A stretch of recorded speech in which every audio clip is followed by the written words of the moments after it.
Hello guys, स्वागत है आप सबका मेरे चैनल पर। सबसे पहले आप वीडियो को लाइक कर देना और अगर आप चैनल पर पहली बार आए हैं तो याद से चैनल को सब्सक्राइब भी कर दीजिएगा और बेल आइकन भी ऑन कर दीजिए ताकि मैं जब भी वीडियोस अपलोड करूं तो आपको सबसे पहले नोटिफिकेशन मिल जाए। तो चलिए वीडियो को स्टार्ट करते हैं। तो अब तक हमने देखा कि ली ह्यून मिस चा को बताता है कि ली जंग मुझे बिल्कुल अपने जैसा लगता है क्योंकि वो भी खुद पर डाउट करता है बिल्कुल मेरी तरह। और ली ह्यून मिस चा से ये भी पूछता है कि मैं तुम्हारी नजरों में क्या हूँ। मिस चा इस बात का कोई जवाब नहीं देती और ली ह्यून को ये कंफर्म हो जाता है कि मिस चा उसे आज भी एक मॉन्स्टर की तरह ही देखती है। इसके बाद मिस चा अपनी टीम को ली जंग और जिन वू की फोटो भेजती है और जिम्मी को सीसीटीवी में कैमरा सीन से 20 मीटर की दूरी पर जिन वू खड़ा दिखता है। तो अब इन सबको ली जंग के फ्रेंड जिन वू पर शक था। तो सनवू और कांग जिन वू के घर जाते हैं। कार में ली ह्यून को लॉय जंग की कॉल आती है जो उसे बताता है कि ली जंग की हालत बहुत खराब है और फिर ली ह्यून मिस चा को कार से बाहर उतारकर वहां से चला जाता है। ली ह्यून हॉस्पिटल पहुंचकर ली जंग को द वॉल स्टोरी वाली बुक देता है। ली ह्यून उसे बताता है कि अब हम तुम्हारे फ्रेंड जिन वू को पकड़ेंगे जिसे तुम बचाने की कोशिश कर रहे हो। ली ह्यून को ली जंग की इतनी फिक्र करते हुए देखकर लॉय जंग ली ह्यून से पूछता है कि तुम दोनों का क्या रिलेशन है। ली ह्यून कहता है कि ली जंग बस मेरा फ्रेंड है जो बिना किसी रीजन के मुझे अच्छा लगता है। दूसरी तरफ जिनवू स्कूल से घर वापस जा रहा था और रास्ते में वो एक शॉप पर रखे नाइफ्स को देखता है और तब हम उसकी इंडेक्स फिंगर देखते हैं जिस पर बैंडेज लगी हुई थी। जून हो फोन पर मिस चा को बताता है कि विक्टिम जियोंग सू को जिस नाइफ से मारा गया था वो एक किचन नाइफ है और ऐसे नाइफ को यूज करते टाइम किलर की इंडेक्स फिंगर पर भी जरूर चोट लगी होगी। तब हम सनवू, कांग और मिस चा को जिनवू के घर पर देखते हैं जहाँ पर जिनवू ने देख लेता है और वहाँ से भाग जाता है। इसके बाद जिनवू अपने नाइफ से उन पर अटैक भी कर देता है पर मिस चा उसे पकड़ लेती है। इंटेरोगेशन रूम में जिनवू बस यही कही जा रहा था कि ली जंग ने ही मर्डर किया है। तो ली ह्यून टीम मेंबर्स को एसी का टेम्परेचर कम करने को बोलता है जिससे सस्पेक्ट नर्वस हो जाएगा। इसके बाद ली ह्यून को मिस चा मिलती है जिसके लिप्स पर चोट लगी हुई थी जिसे देखकर ली ह्यून उससे पूछता है कि क्या ये जिनवू ने किया है और अच्छा है कि तुम्हें ज्यादा चोट नहीं लगी। मिस चा कहती है कि चोट के बावजूद भी मेरा फेस बहुत ही प्रीटी है। ली ह्यून उसे अपने साथ जिनवू के घर चलने को बोलता है ये कहकर कि वैसे मुझे सनवू की जरूरत थी पर मैं तुमसे भी काम चला लूंगा। जिनवू के घर पहुंचकर ली ह्यून मिस चा को जिनवू के कंप्यूटर का लॉक खोलने को बोलता है और तब मिस चा को पता चलता है कि इस काम के लिए ली ह्यून मुझे यहाँ लेकर आया है। उस समय ली ह्यून जिनवू के रूम को चेक करता है और वो रूम के डोर पर एक एक्स्ट्रा लॉक देखता है। मतलब जिनवू बहुत ही प्राइवेट टाइप का पर्सन है और वहाँ पर बहुत तरह की स्कूल यूनिफॉर्म्स थी।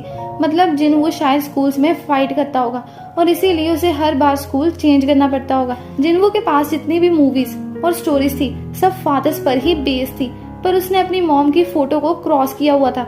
ली ह्यून जिनवू की मॉम से मिलता है और उनसे जिनवू के फादर के बारे में पूछता है। जिनवू की मॉम उसे बताती है कि जिनवू को अपने रियल फादर के बारे में कुछ नहीं पता और फिर वो ली ह्यून को न्यूज़पेपर कटिंग्स दिखाती है जो ली ह्यून को ली जंग के रूम में भी मिली थी।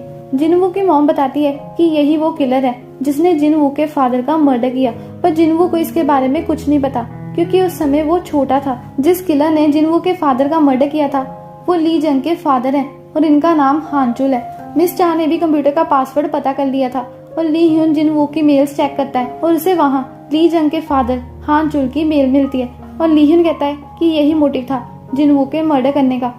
मिस चा को कुछ भी समझ नहीं आया था तो ली ह्यून उसे बताता है कि जिनवू की मॉम ने दोबारा से मैरिज करवाई थी और उसके सारे फैमिली रिलेशंस भी चेंज हो गए जिसकी वजह से जिनवू के पास अपने रियल फादर के बारे में कोई इन्फॉर्मेशन नहीं है। और ली जंग को पता है कि उसका फ्रेंड जिनवू उसके फादर हानचुल को अपना फादर मानता है इसीलिए उसने जिनवू का इल्जाम अपने सर ले लिया। हॉस्पिटल में लॉयर जंग ली जंग से मिलने आता है और उसे कहता है कि ये बुक तो छोटे बच्चों के लिए। ली जंग कहता है कि फिर भी मुझे ये स्टोरी पसंद है और फिर ली जंग अपनी आंखें बंद कर लेता है। लॉयर जंग अपने मन में सोचता है कि तुम में ऐसा क्या है जो वो तुम्हें पसंद करता है। दूसरी तरफ इन्वेस्टिगेशन टीम को क्राइम सीन पर थर्ड पर्सन के फिंगरप्रिंट्स भी मिल गए थे पर ली ह्यून कहता है कि पहले हम जिनवू का कन्फेशन लेंगे। इंटेरोगेशन रूम में ली ह्यून जिनवू के सामने हानचुल का क्रिमिनल रिकॉर्ड रीड करता है जिसमें उसने बहुत सारे रेप्स और मर्डर्स किए थे।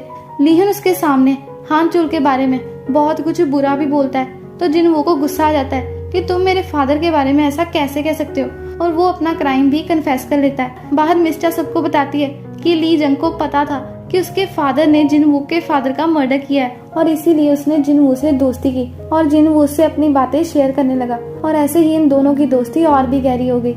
ऐसे ही जिनवू के एक दिन अपने घर पर हानचुल की न्यूज़पेपर कटिंग्स मिलती है तो वो हानचुल को अपना रियल फादर मान लेता है। इंटेरोगेशन रूम में ली ह्यून जिनवू को न्यूज़पेपर कटिंग्स दिखाकर बताता है कि जिस पर्सन को हानचुल ने मारा था वो तुम्हारे रियल फादर थे और तुम्हारे फादर के मर्डरर ने तुम्हें मैनिपुलेट करके तुमसे एक और मर्डर करवा दिया। ये सुनकर जिनवू आउट ऑफ कंट्रोल होने लगा तो टीम मेंबर्स आकर उसे कंट्रोल करते हैं। दूसरी तरफ लॉय जंग ली जंग को द वॉल्फ स्टोरी रीड करके सुना रहा था। इस स्टोरी में एक बच्चे के दादाजी उसे बताते हैं कि हम सबके अंदर 2 वॉल्फ्स हैं। एक वॉल्फ जिसमें बहुत गुस्सा, जेलसी और फ्रस्ट्रेशन है और दूसरा वॉल्फ जो बहुत ही अच्छा है जिसमें बहुत सारा प्यार, होप और खुशियां हैं और ये दोनों वॉल्फ्स हमारे अंदर लड़ते रहते हैं। तो छोटा बच्चा अपने दादाजी से पूछता है कि फिर कौन सा वॉल्फ जीता।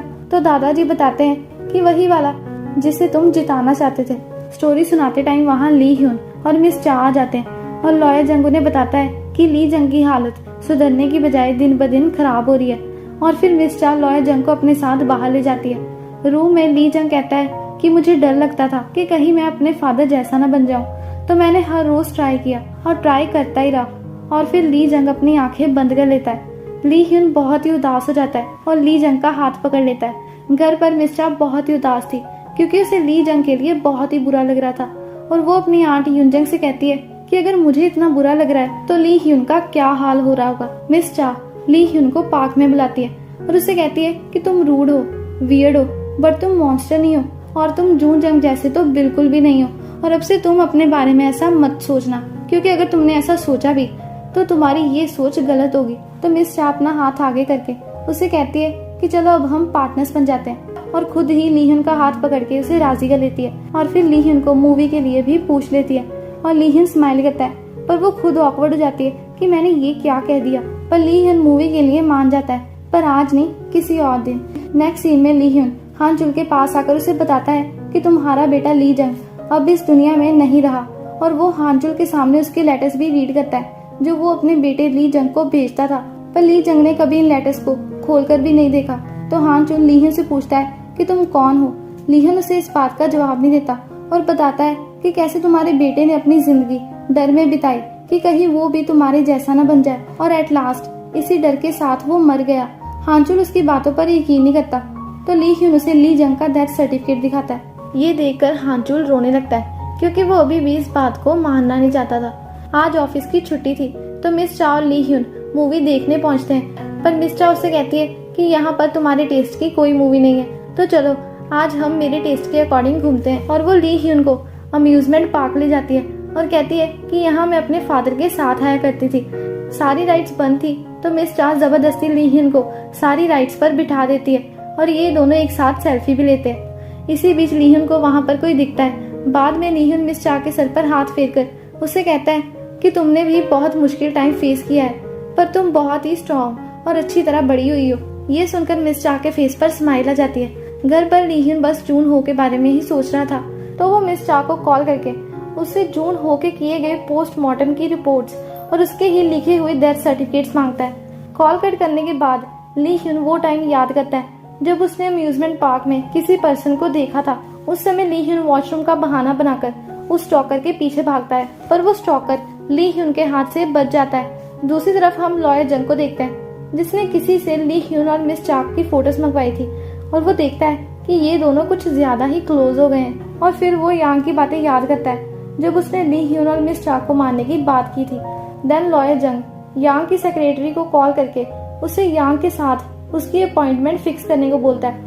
नेक्स्ट मॉर्निंग ली ह्यून अपने आर्ट डायरेक्टर फ्रेंड को जून हो, लॉयर जंग और सारी इन्वेस्टिगेशन टीम के मेंबर्स की फोटोज देता है और उसे इनकी हिस्ट्री पता करने को बोलता है पर आर्ट डायरेक्टर उसे फिर से मना कर देता है। तो ली ह्यून उसे कहता है कि तुम्हें पता है ना कि मैंने तुम्हारी हेल्प की थी और तुम मेरे कर्ज तले दबे हुए हो। और फिर ली ह्यून जाने से पहले आर्ट डायरेक्टर को ये भी बताता है कि इन सब में से एक मर्डरर है। दूसरी तरफ लॉयर जंग यांग को कॉल करके कहता है कि तुम बस मिस चा को संभालो और मैं ली ह्यून को खुद देख लूंगा। और फिर लॉयर जंग रूम से बाहर चला जाता है जहाँ पर एक पेंटिंग थी जिस पर किलर के सिग्नेचर थे। मिस चा कुछ सामान लेने मार्केट जाती है और उसे वहाँ लॉयर जंग मिलता है तो वो बस उसे हेलो बोलकर अपनी कार के पास आ जाती है, पर मिस चा की कार स्टार्ट नहीं होती और वही लॉयर जंग भी था जो उसे लिफ्ट ऑफर करता है और मिस चा उसकी कार में बैठ जाती है। लॉयर जंग मिस चा का कुछ सामान अपनी कार में ही रहने देता है। ली ह्यून को घर पर रेड कलर का एनवेलप मिलता है जिस पर कोई एड्रेस नहीं लिखा था, तो वो एनवेलप को ओपन करता है जिसमें एक कार की ड्राइंग थी और उस पर लेटर वी बना हुआ था। ली ह्यून को कुछ भी समझ नहीं आता। दूसरी तरफ मिस चा घर का दरवाजा खोलती है और उसके पीछे कोई पर्सन आकर खड़ा हो जाता है और मिस चा पीछे मुड़कर देखती है, पर उसकी आंखें खुली की खुली रह जाती है। तो इसके बाद की स्टोरी मैं आपको नेक्स्ट वीडियो में बताऊंगी। तो मिलते हैं नेक्स्ट वीडियो में। Bye bye, see you again. Out of your mouth, you wish you were someone else. I